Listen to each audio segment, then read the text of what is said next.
In this video, I'm going to be showing you the strategy I use to solo complete the Black Ops 4 Zombies Gauntlet Duck and Cover. Before we start, here's a loadout that I would recommend. For elixirs, the most helpful ones are Temporal Gift, Anywhere But Here, and Equip Mint. I would also recommend Killjoy if you can spare a few. For perks, the most important ones are Dying Wish, Mule Kick, and Winter's Wail. I use the Path of Sorrows as my special weapon, Wraithfire for equipment, and the Strife as my starting weapon. So as soon as you jump in, the first challenge is to survive the round in the security checkpoint area. This means you won't be able to drop into the actual map. For the second challenge, zombies can only be damaged when you're much higher than them. I would recommend staying on the top of this truck at the entrance to the map and quickly kill zombies that spawn on both sides of you before they get up to your level. If they do, just train them up for a bit in the security checkpoint and then jump back up on the truck and kill them there. For the third challenge, you must be in the cul-de-sac by the end of the round. If you use the stiletto knife on the Strife, you should be able to rack up enough points to open up the cul-de-sac before the end of the round. I usually turn on power during this round as well. For the fourth challenge, you can only use unpacked pistols, so go ahead and use your Strife to rack up more points. For the fifth challenge, weapons will only be usable while crouched. Again, just use your Strife for this. Now during this or the next round, you'll want to open up the truck and buy Galvaknuckles whenever you can afford them. For the sixth challenge, weapons will only be usable while prone. Now I normally like to buy the Mog before this and use that if I need to. After you've got that, train up as many zombies as you can, then go prone and throw down a Wraithfire to kill them. For the seventh challenge, you must complete the gas venting event in the generators by the end of the round. Go ahead and make your way down into the bunker and begin the lockdown. Use your Mog, Galvaknuckles, and Wraithfire to survive.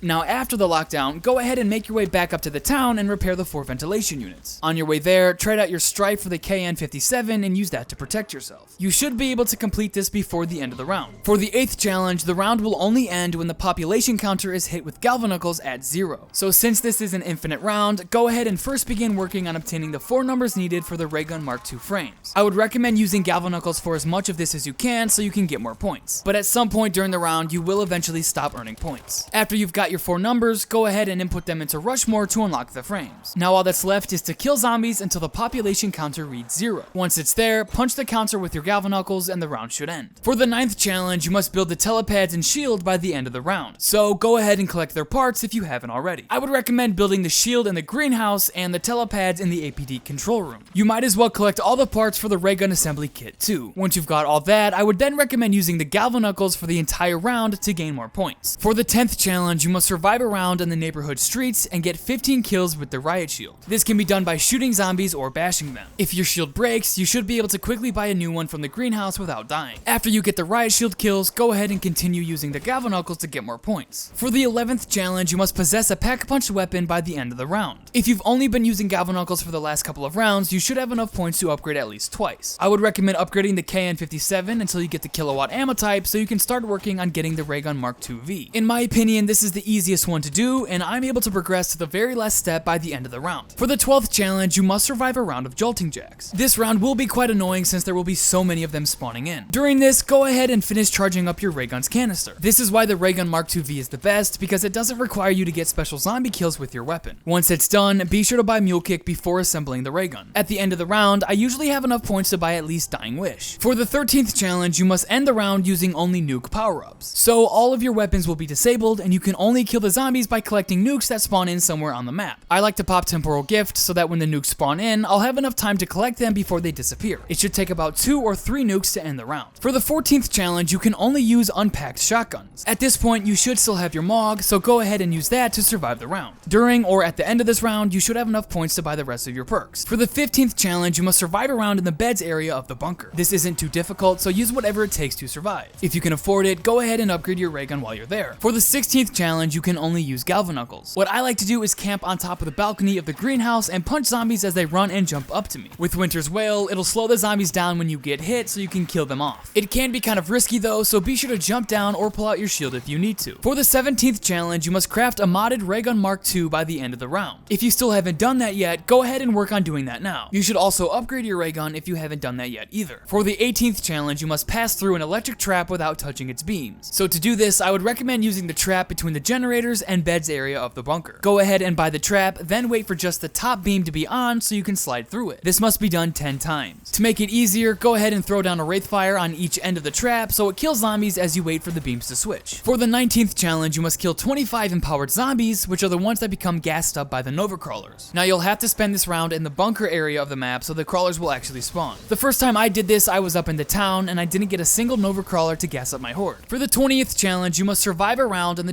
Transfusion facility. Now the easiest place to survive this is in the backyard. Just keep throwing down Wraithfire and using your ray gun to kill any oncoming zombies. You also have your special weapon if you need it. For the 21st challenge, you must remove the heads off of all 30 mannequins by the end of the round. This can be done during the round, but I would recommend saving a few zombies towards the end and doing it then. At the side entrance area, you can find the first one sitting on this box and the second one across from that behind these traffic barricades. From there, head towards the APD interrogation house, and the third one will be behind this fence. Then if you keep going towards the fusion facility, you'll find the fourth one in its backyard. Next, head to the greenhouse. You can find the fifth one in the garden, the sixth out in the upper deck, the seventh actually inside the house sitting on the desk to your right, and then the eighth one will be downstairs sitting on a couch. From there, if you head outside, the ninth one can be found sitting on this green car, the 10th is located sitting out on the balcony of the yellow house, and then heading back towards the side entrance, the 11th one is across from the brew perk. From there, if you head back to the yellow house, the 12th one can be found in the garage next to the cola perk, the 13th is upstairs sitting on this chair, the 14th is out on the upper deck, and the 15th one is located by the bunker entrance in the backyard. Then if you take this route to the prisoner holding house, you can find the 16th one to your right by this locker, and the 17th one actually inside the house in a chair. The final two units in the town area can be found at the operations house. One's behind this guardrail in the backyard, and the other is at a table out front. At this point, you should have shot the heads off of 19 units. The rest are located in the bunker. So starting in the diner, the 20th unit can be found sitting in this booth, and the 21st is across from that in another booth. Heading to the beds area, the 22nd one is sitting in a chair to the left of Pack-a-Punch, and the 23rd is standing to the right of it. In the generators room, you can find the 24th unit next to the lockdown terminal, and the 25th one across from that under this pipe. If you make your way into the solitary, you can find the 26th one sitting behind this desk. After that, in the storage room, the 27th unit is next to this column, and the 28th one is next to a power box behind you. And finally, the last two units can be found in the lounge. One is to the right of the auger wall by, and the last one is located near the tent sitting on a pool table. You'll know you've removed all their heads when you get a check mark by your player icon. For the 22nd challenge, you must get 15 kills with the weapon from prisoner holding within 1 minute of picking it up. What I would do is wait for zombies to actually start spawning into the map before collecting the weapon. From there, try and quickly kill 15 zombies before the minute is up. I would recommend trading your Mog out for this weapon so you can keep your upgraded KN57 and ray gun. After you get to 15 kills, go ahead and survive the round like normal. For the 23rd challenge, melee kills will fill your weapon's clip and you'll have no ammo reserves. But if you use the ray gun Mark II-V, you can recharge your ammo if you simply damage a zombie with your melee. So unless Treyarch changes this sometime down the line, just use the Mark II for unlimited ammo. For the 24th challenge, you must make 6 unique wall buys. Now each wall buy will have an electric barrier that you must first buy for 3,000 points before you can actually purchase the weapon. But you should have at least 50 or 60,000 points around this time, so it shouldn't be too much of an issue. Again, go ahead and trade out your prisoner holding weapon for these wall buys. For the 25th challenge, you must survive a round in the backyard of the yellow house. This really isn't too difficult if you use the ray gun, Wraithfire, and your special weapon. For the 26th challenge, you can only use unpack-punched LMGs. So go ahead and trade out your wall buy weapon for the Titan in the storage room. From there, I would recommend waiting for a bunch of zombies to spawn in, then go pick up the nuke in the shed behind the yellow house. After that, you can either kill zombies until you get an insta-kill, or you can pop a killjoy and try to get through as many zombies as you can. Other than that, you'll have to slowly survive the round with the Titan. For the 27th challenge, you must survive the round without being hit by mannequins. Now 2 to 3 invincible mannequins will spawn, but they will freeze whenever you're looking at them. I spent this round behind the operations house where the mannequins could always be in my view. From there, use your ray gun, Wraithfire, and special weapon to survive. For the 28th challenge, you must use the telepads in 10 different positions by the end of the round. You can do this during the round, but I would recommend saving a few zombies at the end and trying it then. So what you need to do is place on your pads at 2 different positions, then teleport through both of them. Wait for them to unlock, then place both of them somewhere else. Keep doing this until you've done all the telepads in the town. After that, pick both of the pieces back up and continue it down in the bunker. For the 29th challenge, you can only attack while standing next to Sergeant A.D.A.M. He will automatically spawn in on the map and begin to follow you. I survived this by throwing Wraithfire and using my ray gun. You can also use your special weapon as well. And for the final challenge, you must survive a wave of mannequins in the APD control room while also dealing with the Avogadro. So once you're there, I would recommend to just keep away from the Avogadro so he doesn't bother you. You can blast mannequins with your ray gun and throw down Wraithfire whenever it needs to recharge. If you need to, you can use your special weapon during this, but I would recommend trying to save it or make sure it's ready by the time you killed off all the mannequins. When they stop spawning in, you then need to push the Avogadro back into the APD. The Path of Sorrows makes this very easy, but if it's not ready yet, you can always use your ray gun. Once he flies back into the APD, the game will end and you will have completed the gauntlet. As a reward, you'll be given these 3 calling cards, and if you did it without any strikes, you'll get a unique emblem as well. Thank you so much for watching this video. If you have any questions, go ahead and comment them down below, and I'll be sure to help in any way that I can. Also, don't forget to check out some of the helpful guides and timestamps in the description. Anyway, I wish you luck, and I will see you later.